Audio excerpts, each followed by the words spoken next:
Liris chika, Danay Bailinan, in love na nga ba kay Bel Mariano? Mukhang may bagong nagpapatibok sa puso ng kapamilya heartthrob.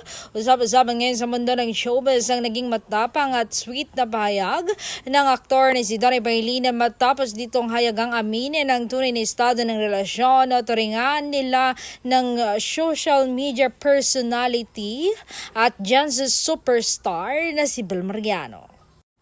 Sa isang kamakailang panayam sa mata ni Idol, hindi napigilin ng aktor na maging emosyonal at magpakatotoo ng matanong tungkol kay Bel Mariano. Diretsang sinabi ni Donnie na napaka-espesyal ng turing niya rito at hindi niya mailalarawan ang labis na kaligayahan sa tuwing magkasama sila at nagkakasundo sa maraming bagay. Agad naman nag-trending ang ganyang pahayag kung saan kaliwat kanang kilig at suporta ang ipinaabot ng kanilang mga tagahanga sa matagal nang nakakapansin sa kanilang chemistry. Sa ngayon, marami ang nag-aabang kung ito na nga bang simula ng isang bagong yugto sa buhay pag-ibig ng dalawa.